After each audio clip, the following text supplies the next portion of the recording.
एक बार एक बहुत ही दुखी व्यक्ति एक बौद्ध भिक्षु के पास आकर कहता है, मैं अपने जीवन से बहुत दुखी हूँ। मैं अपनी पत्नी, अपने बच्चों और अपने परिवार को भी खुश नहीं रख सकता। मैं स्वयं के लिए भी कुछ नहीं कर पा रहा। कभी कभी तो मुझे अपने जीवन को समाप्त कर लेने के भी विचार आते हैं।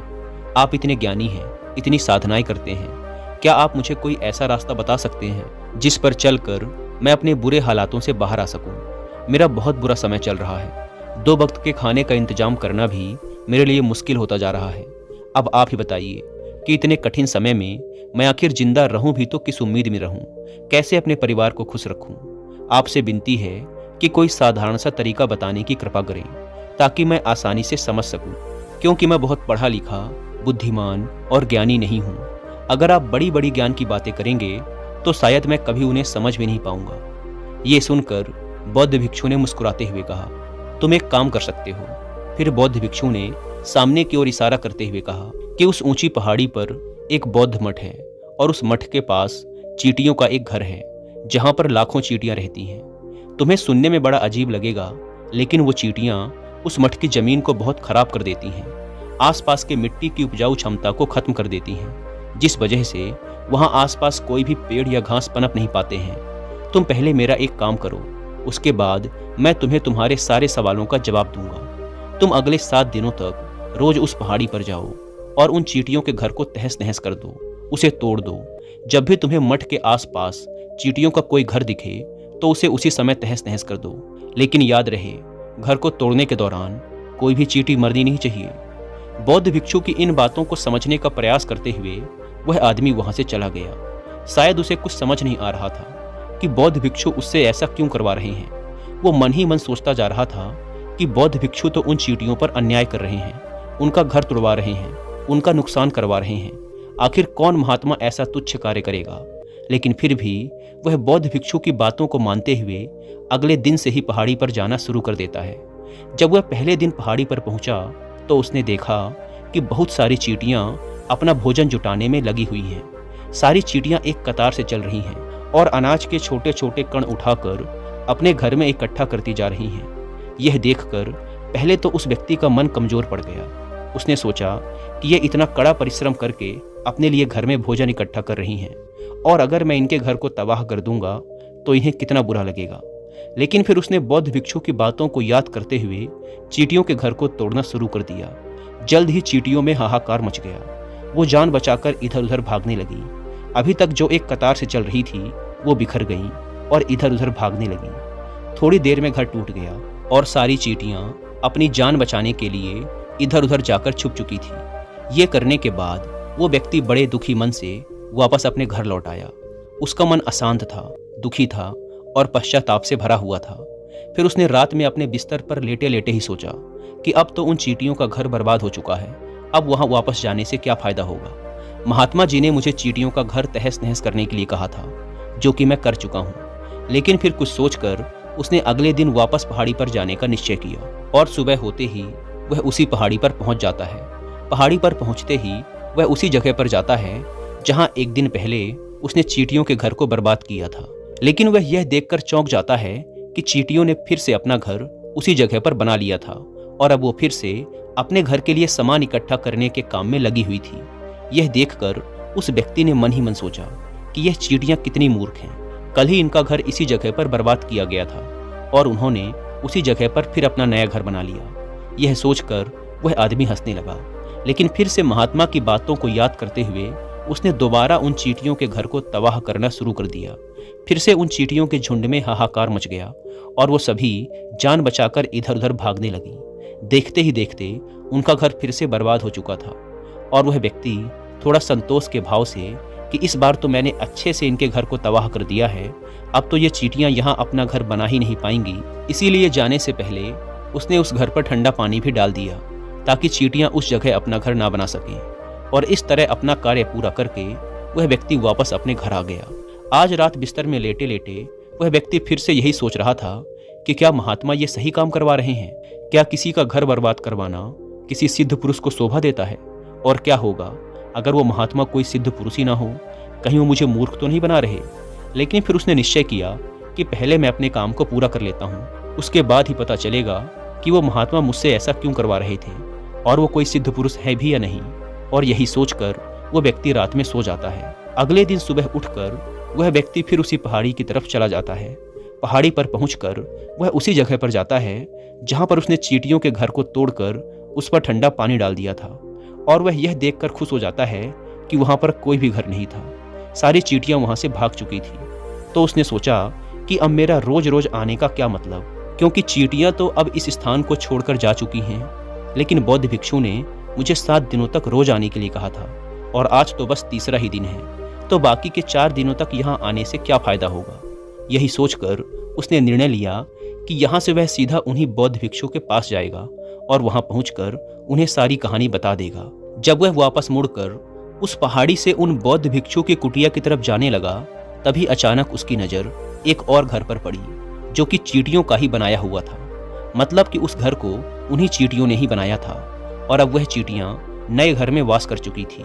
यह नया घर उनके पुराने घर से थोड़ी ही दूरी पर था। जब उस व्यक्ति की नज़र उस घर पर पड़ी तो उसने सोचा कि शायद महात्मा को पता था कि ये चींटियां एक घर टूटने के बाद मठ के आसपास ही दूसरा घर बना लेंगी, इसीलिए उन्होंने मुझे 7 दिनों तक लगातार आने के लिए कहा था।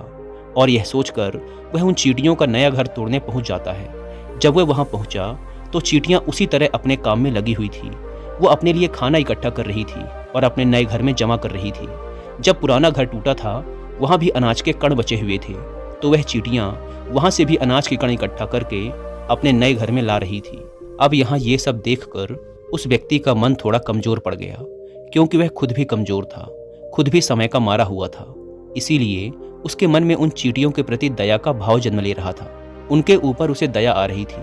वह चाहता था कि वह उनकी सहायता करे, लेकिन वह उल्टा उनको नुकसान पहुंचा रहा था। लेकिन उन बौद्ध भिक्षु की बातों को याद करते हुए उसने फिर से उनके घर को तोड़ने का निश्चय किया और उसने इस बार बिना किसी चींटी को नुकसान पहुंचाए बड़ी ही सावधानी से उस घर को तोड़ना शुरू कर दिया।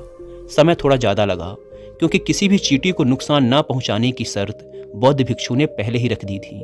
इसीलिए वह बड़ी ही सावधानी से चींटियों के घरों को तबाह कर रहा था और आखिरकार उसने उस घर को भी तबाह कर दिया।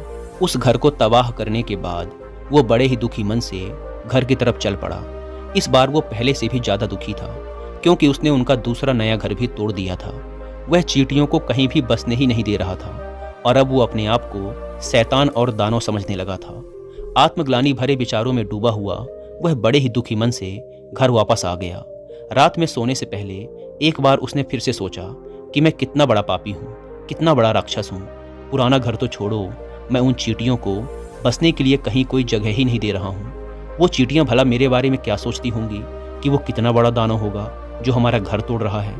लेकिन बौद्ध भिक्षु की बातों को याद करके उसने अगले दिन फिर उसी पहाड़ी पर जाने का निश्चय किया और सुबह होते ही वह उस पहाड़ी पर पहुंच गया। वह यह देखकर फिर से आश्चर्यचकित रह गया कि चींटियों ने फिर से एक नई जगह पर अपना घर बना लिया है।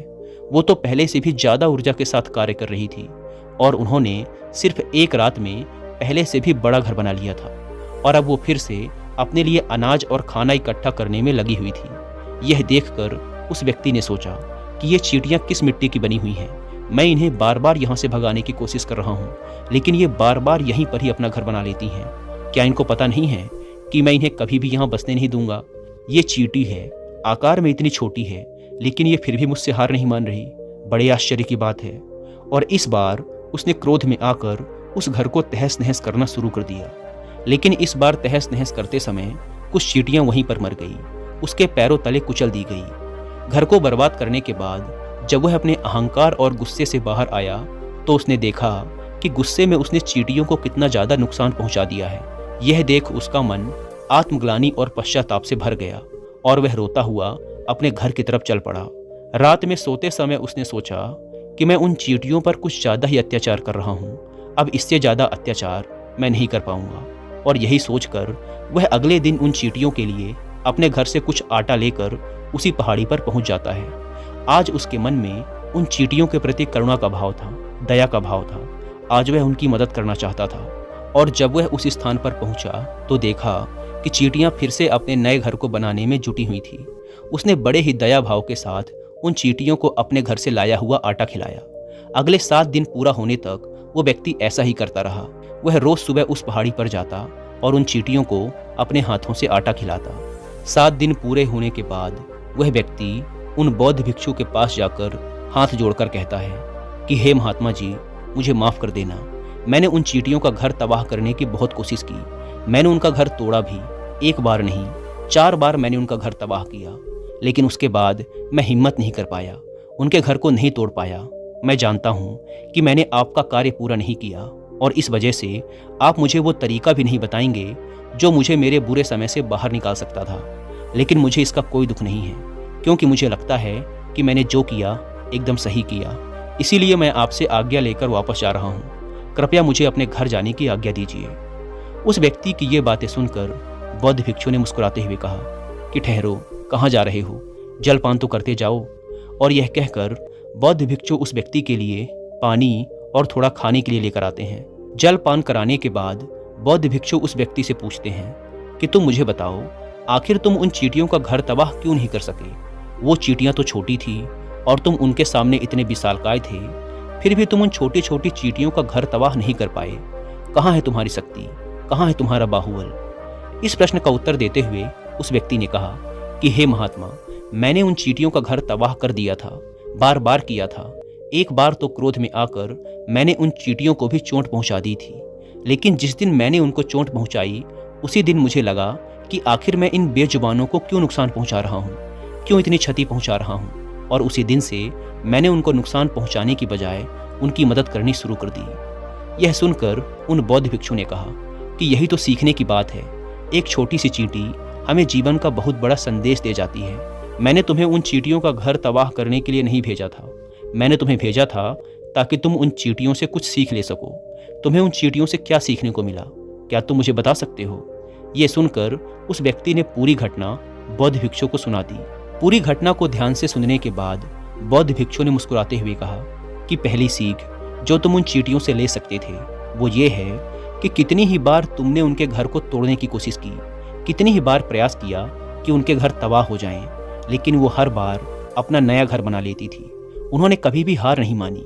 अगर वो हार मान लेती तो वो चिड़ियाँ तुम्हें उस जगह पर दोबारा नहीं मिलती। जीवन कार्यशीलता का नाम है, लेकिन हम मनुष्य 1-2 बार सफलता मिलने पर ही टूट जाते हैं, हार मान लेते हैं और फिर प्रयास करना ही बंद कर देते हैं। यहाँ तक कि कुछ लोग तो अपनी जिंदगी को खत्म करने पर ही उतारू हो जाते हैं।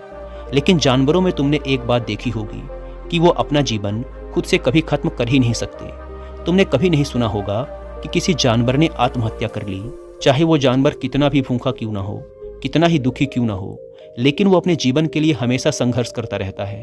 इसके विपरीत कुछ लोग 1-2 बार हताश होने के बाद ही अपना जीवन खत्म करने की कोशिश करने लगते हैं। जीवन तो कर्मशीलता है, कर्म करते रहने का नाम है। जीवन के पश्चात मृत्यु आखिरी विश्राम है, परम विश्राम है। इसीलिए मृत्यु से पहले कर्म करना कभी मत छोड़ना, क्योंकि मृत्यु के पश्चात तो तुम परम विश्राम में चले ही जाओगे। तो उससे पहले अपना कर्म करना क्यों छोड़ रहे हो? क्यों दुखी हो रहे हो? अगर तुम्हारा एक घर टूट गया है तो दूसरा घर बनाने का प्रयास करो, कोशिश करते रहो, क्योंकि कोशिश करने वालों की कभी हार नहीं होती। ये तुम उन नन्ही चींटियों से सीख चुके हो। वो चींटियां देखने में तुमसे कितनी छोटी हैं, लेकिन उनका मन तुम्हारे मन से इतना मजबूत है, इतना विशाल है, इतना दृढ़ संकल्पित है कि इतनी बार घर टूटने पर भी उन्होंने कभी हार नहीं मानी। दूसरी सीख ये है कि जब भी हमारे जीवन में बुरा समय आता है तो हमें लगने लगता है कि ये बुरा समय कभी नहीं जाएगा, ये समय मेरे जीवन को बर्बाद कर देगा, मुझे आगे नहीं बढ़ने देगा। और अपने इन्हीं ख्यालों से, इन्हीं विचारों से, जिसका असलियत में कोई भी अस्तित्व नहीं है, वो सिर्फ एक नकारात्मक विचार है, और यही विचार हमारे मन को दुखी रखने लगता है और इसीलिए फिर हम प्रयास करना भी छोड़ देते हैं। लेकिन तुम खुद सोचो कि बार बार प्रकृति हमें नुकसान पहुंचाएगी, क्षति पहुंचाएगी, लेकिन कब तक पहुंचाएगी? यदि हम बार बार उठ के फिर से नया प्रयास करते रहेंगे तो प्रकृति भी हमारे सामने घुटने टेक देगी और वो भी एक दिन हमारे ऊपर मेहरबान हो जाएगी, दयावान हो जाएगी, और वो हमें वो सब कुछ देने लगेगी जिसकी हमने कभी कामना की थी। तुमने स्वयं देखा कि तुम उन चींटियों को तबाह करने के लिए पहुंचे थे, लेकिन बाद में तुम ही उन चींटियों को अनाज और आटा देने लगे। तुम ही उन चींटियों पर दयावान हो गए। क्यों हुए? क्योंकि तुमने देखा कि वो चींटियां हार ही नहीं मान रही हैं। इसी तरह अगर तुम भी अपने जीवन में कभी हार नहीं मानोगे तो एक न एक दिन ये प्रकृति तुम्हें वो सब कुछ देगी जो तुम अपने जीवन में पाना चाहते थे। इसीलिए ये 2 सीख हमेशा याद रखना। पहली कि जीवन कर्मशीलता का नाम है, और दूसरी कि एक न एक दिन प्रकृति तुम्हें तुम्हारे अच्छे कर्मों का फल जरूर देगी। दोस्तों, उम्मीद है कि आपको यह वीडियो पसंद आई होगी, और अगर वीडियो पसंद आई तो वीडियो को लाइक और चैनल को सब्सक्राइब जरूर करें। धन्यवाद।